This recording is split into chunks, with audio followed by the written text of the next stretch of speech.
अस्सलाम वालेकुम, आप देख रहे हैं परदेसी वाइब और मैं हूं आपका दोस्त हाशिम उमर।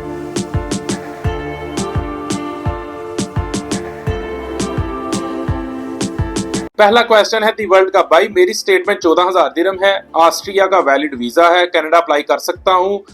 आपकी बैंक स्टेटमेंट मिनिमम 20,000 दिरहम होनी चाहिए अगर आपका ट्रैवल प्लान 7 दिन का है। अगर आपका प्लान 8, 9 या 10 दिन का है तो अकॉर्डिंगली फिर आपके अकाउंट में 25,000 दिरहम या इससे प्लस अमाउंट होनी चाहिए।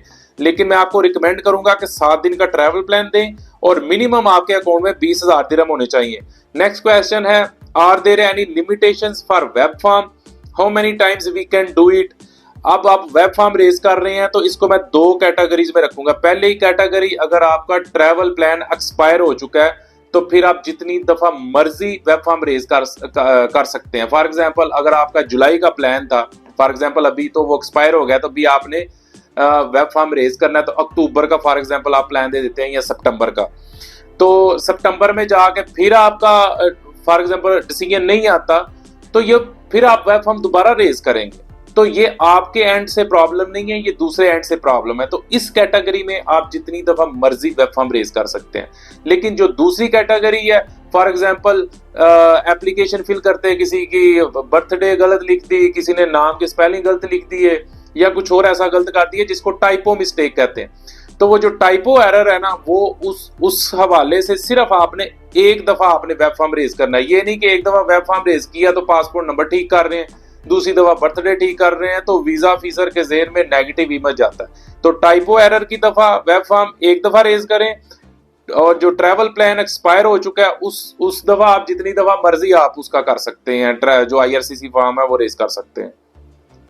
नेक्स्ट क्वेश्चन है, सर मेरा टूरिस्ट वीजा का बायोमेट्रिक वैलिडेशन लेटर आ गया है पर पासपोर्ट रिक्वेस्ट नहीं आया, ऐसा मेरे साथ हुआ है क्या? अब मैं क्या करूं? रिजल्ट अपडेट कब होगा? देखिए, जो बायोमेट्रिक वैलिडेशन लेटर और साथ उसके पासपोर्ट रिक्वेस्ट ये नॉर्मली एक साथ आ जाती है, लेकिन समटाइम्स ऐसे होता है कि 10 घंटे 20 घंटे या 24 घंटे का भी फर्क के साथ आपको पासपोर्ट रिक्वेस्ट या रिफ्यूजल लेटर आता है। तो अगर आपको बायोमेट्रिक वैलिडेशन लेटर आ गया, अब आपको या तो पासपोर्ट रिक्वेस्ट आनी है या रिफ्यूजल लेटर आना है, तो ये मेरे ख्याल से मैक्सिमम 48 आवर्स तक आपका रिजल्ट आ जाना चाहिए, या मैक्सिमम आप कह लें 3 दिन लग जाएंगे, इससे पहले आपका रिजल्ट आ जाएगा। नेक्स्ट क्वेश्चन है मोहम्मद इफ्तिखार का। सलाम परदेसी वाइब्स ब्रो, वालेकुम सलाम। I am Iftikhar working in Saudi Arabia as electrical technician since 2011। I have bank statement. बड़ी अच्छी बात है, आपके पास बैंक स्टेटमेंट है, आप इलेक्ट्रिकल टेक्नीशियन है सऊदी अरेबिया में, इतना साल का आपका एक्सपीरियंस है, तो आप रेड सील एग्जाम के लिए अप्लाई करें। 120 कैनेडियन डॉलर्स में आपको इनविटेशन लेटर मिलेगा, उस इनविटेशन लेटर को यूज करें और उसकी बेस पे आप कनाडा टूरिस्ट वीजा अप्लाई करें जो 185 कैनेडियन डॉलर्स में होगा। तो ये total 300 Canadian dollars, round about 305 कर लें एग्जैक्ट, इतने में आपको इनविटेशन लेटर भी मिल रहा है और साथ आप कनाडा टूरिस्ट वीजा के लिए भी कनाडा टूरिस्ट वीजा भी आप अप्लाई कर रहे हैं। तो ये बड़ी अच्छी बात है। अगर बैंक स्टेटमेंट है और आपके पास टेक्निकल एक्सपीरियंस है तो ये 2 कॉम्बिनेशन बड़े अच्छे हो जाते हैं। सिर्फ बैंक स्टेटमेंट अच्छा नहीं है, bank statement, strong bank statement होना अच्छी बात है।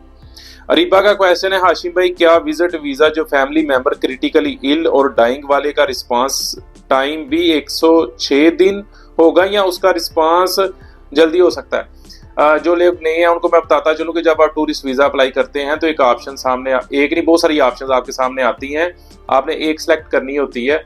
नॉर्मली हम क्या करते हैं, वो टूरिज्म वाली हम ऑप्शन सेलेक्ट करते हैं, तो उधर एक और ऑप्शन होती है कि आपका कोई उधर रिलेटिव बीमार है या वो खुदा न खास्ता मरने के करीब है, तो अगर आप वो ऑप्शन सेलेक्ट करते हैं तो आपकी प्रोफाइल नॉर्मल टूरिस्ट वीजा वाली प्रोफाइल्स में नहीं जाती, आपकी प्रोफाइल समझे एक साइड पे आ जाती है और इसको वो प्रायोरिटी पे रख के इसको डील करते हैं, तो इसके 106 दिन नहीं लगेंगे, इसका रिजल्ट जल्दी आएगा।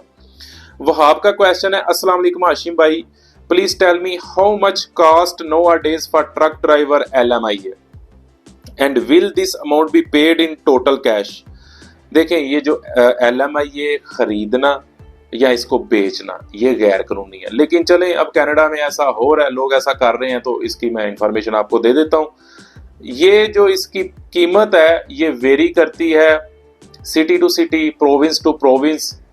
तो आप फॉर एग्जांपल आपकी प्रोफाइल भी अगर अच्छी हो, आपका एक्सपीरियंस हो, तो फिर भी LMI आपको सस्ता मिल जाएगा। आप डिफरेंट सिटी जाएं, प्रोविंस जाएं, वो वेरी कर रही होती है। फॉर एग्जांपल अगर आप ओंटारियो प्रोविंस में, आपको पता है इधर देसी लोग बहुत ज्यादा, तो इतने उन्होंने नहीं पाई हुई, इधर आप बहुत महंगा बेच रहे। दूसरा, अगर आप पढ़े लिखे हैं और आप ब्रिटिश कोलंबिया वाली साइड पे जाएं, तो वहां पे क्योंकि पॉइंट बेस्ड सिस्टम है, वहां पे PR इतनी जल्दी नहीं होती। तो अगर आप पढ़े लिखे हैं तो उनको सूट करता है कि वो ब्रिटिश कोलंबिया में जाए। तो वहां पे क्योंकि जो अनपढ़ लोग हैं, जो ट्रक ड्राइवर हैं, वो चले जाए, वो BC की तरफ नहीं आते, तो उधर फिर ड्राइवर इतने ज्यादा नहीं होते, तो उधर LMI फिर आपको उसकी कीमत आपको कम नजर आ रही होगी। लेकिन फिर भी मैं एवरेज बता देता हूं, ये पूरे कनाडा में 5,000 कैनेडियन डॉलर से लेके 40,000 कैनेडियन डॉलर तक इसके दरमियान ये चल रहा है। लेकिन अगर आप मेहनत करें, थोड़ा सर्च करें, तो आपको फ्री भी मिल सकता है। दोबारा बता दूं, हर शहर में डिफरेंट प्राइस है, हर प्रोविंस में डिफरेंट प्राइस है। आपकी अपनी प्रोफाइल को भी देख के भी इसका वो देख रहे होते हैं। अब आपके क्वेश्चन का दूसरा पार्ट था कि ये अमाउंट हमने कैसे पे करनी है। तो नॉर्मली मैंने देखा है कि कुछ पैसे वो पहले ले लेते हैं और कुछ पैसे आपने देने होते हैं जब LMI लेटर के ऊपर आपका नाम चढ़ के आ जाता है। और बाकी जो पैसे हैं, जैसे ही आप फ्लैग पुलिंग करते हैं और आपको वर्क परमिट मिल जाता है, वर्क परमिट लेके जब आप वापस आते हैं तो उधर ही बाकी पैसे वो ले लेते हैं। तो ये, लेकिन ये है कि सारे पैसे वर्क परमिट जब आपको मिल जाता है उस वक्त सारे के सारे पैसे उन्होंने आपसे ले लेने। ये थे आज के क्वेश्चंस। मजीद किसी के दिमाग में या दिल में कोई क्वेश्चन है तो वो नीचे कमेंट करें, मैं जरूर उसका जवाब दूंगा। वीडियो पसंद आई है तो लाइक करें, शेयर करें, चैनल को जरूर सब्सक्राइब करें और साथ साथ यार बेल आइकन को जरूर प्रेस करना है आपने।